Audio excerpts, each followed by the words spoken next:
देख कर ढूंढनी सी ताकत, हौसला हमारा कम नहीं होता। अरे झूठी आंधियों से वही डरे जिन चिरागों में दम नहीं होता। काय मित्रांनो, ज्या मुंबईवर ठाकरेंची 25 वर्षापासून एक हाती सत्ता होती, ती सत्ता एका रात्रीत कशी उलटली? ज्यांच्या राजकारणाला संपवण्याचे प्रयत्न झाले त्यांनीच संपूर्ण महाराष्ट्र कसा पिंजून काढला?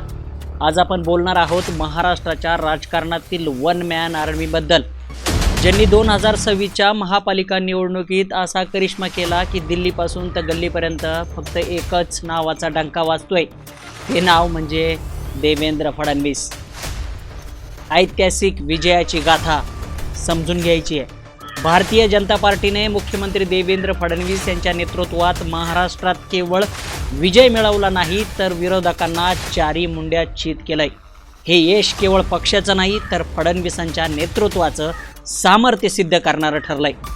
महाराष्ट्रात आत्तापर्यंत जे कुणालाच साध्य झालं नव्हतं ते त्यांनी करून दाखवलंय। त्यामुळे त्यांच्या धुरंधर नेतृत्वाची चर्चा आता केवळ राज्यापुरती मर्यादित राहिलेली नाहीये। महापालिकेचा हा मोठा महासंग्राम, राज्यातील 29 महापालिकांसाठी झालेली ही लढत अतिशय आटातटीची होती, पण भाजपाने आणि मित्रपक्षाच्या साथीनं असा काय चमत्कार केला की पुणे, पिंपरी चिंचवड, न्यू मुंबईपासून तर थेट छत्रपती संभाजीनगर, एवढंच नाही तर नाशिक मध्ये भाजपाची एकहाती सत्ता आली। 29 पैकी तब्बल 25 महापालिकांवर महायुतीचा झेंडा फडकला असून भाजपानं विजयाची हॅट्रिक पूर्ण केली आहे। प्रचाराचा मास्टर माइंड काय ठरला? One man army Devendra Fadnavis यांनी निवडणुकीत स्वतःला झोकून दिलं होतं। त्यांनी केवळ भाषणं केली नाही तर लोकांच्या मनात स्वतःचं स्थान निर्माण केलं। शेवटच्या 20 ते 25 दिवसात त्यांनी 37हून अधिक रॅल्या आणि 77 इव्हेंट्स गाजवले। मुंबईत 7 तर नागपूरमध्ये प्रमुख 5 जाहीर सभा घेतल्या।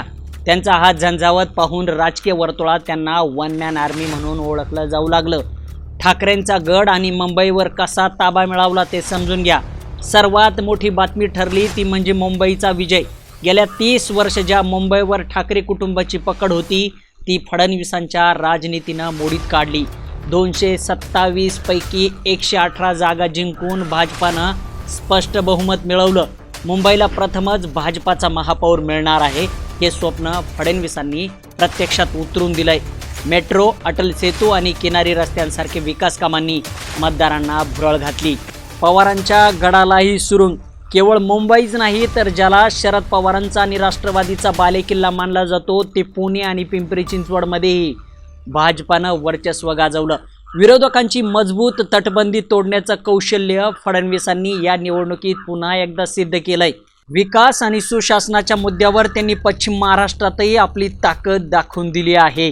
भाजपाच्या इतिहासातील सर्वात मोठं यश 1995 असो की 2014, भाजपानं महाराष्ट्रात अनेक चढउतार पाहिलेत, पण 2026चं हे यश सर्वात व्यापक आणि एकतर्फी आहे। भाजपाने एकट्याने 1400हून अधिक नगरसेवक निवडून आणले आहेत। मित्रपक्षांची गरज न लागता अनेक ठिकाणी भाजपानं स्वतःच्या हिमतीवर सत्ता स्थापन केली आहे। भाजपाच्या स्थापनेपासूनचा हा सर्वात मोठा ऐतिहासिक विजय मानला जातोय। देवेंद्र फडणवीसांची चाणक्य नीती आणि विरोधकांची कोंडी। राजकारणात टीका होतच असते पण कौशल्य झाकता येत नाही। भाजपामधील अंतर्गत राजकारण असो वा विरोधकांनी टाकलेला पेच, प्रत्येक पातळीवर फडणवीसांनी चाणक्य नीती वापरून बाजी मारली। शिवसेना आणि राष्ट्रवादीतील फूट आणि त्यानंतर महायुतीची वज्रमूठ बांधण्याचं श्रेय निश्चित देवेंद्र फडणवीस यांच्याकडेच जातं। राष्ट्रीय राजकारणात फडणवीसांचं भवितव्य। आता प्रश्न उरतो तो म्हणजे फडणवीसांचं पुढं काय? या विजयानंतर देवेंद्र फडणवीस हे राष्ट्रीय स्तरावरील भाजपाचे प्रमुख चेहरे म्हणून उदयाला आले आहेत। त्यांचं विकास केंद्रित धोरण आणि संघटनात्मक कौशल्य आणि हिंदुत्वाच्या मुद्द्यावरील पकड पाहता उद्याच्या भारताचं नेतृत्व त्यांचं नाव अग्रभागी असेल अशी चर्चा आता जोरात सुरू झाली आहे। तर मित्रांनो, देवेंद्र फडणवीसांनी ज्या प्रकारे महाराष्ट्राचा नक्षा राजकीयदृष्ट्या बदलला आहे त्यावर तुमचं काय मत आहे? तुम्हाला काय वाटतंय? देवेंद्र फडणवीस भविष्यात देशाचं नेतृत्व करू शकतात का? कमेंटमध्ये नक्की सांगा आणि ह्या वन मॅन आर्मी म्हणजे देवेंद्र फडणवीसांबद्दल तुमचं मत सांगा की सत्ता कशी गेली हातातून ठाकरेंच्या। एवढी मोठी मुंबई ठाकरेंच्या हातातून भाजपाच्या ताब्यात गेली आहे. वेगवान मराठीवर अशाच नवीन अपडेटसाठी आणि माहितीसाठी सबस्क्राईब करा आणि व्हिडिओ तुमच्या समोर येण्यासाठी लाईक करा. वन मॅन आर्मीसाठी एक लाईक जरूर करा. जय महाराष्ट्र.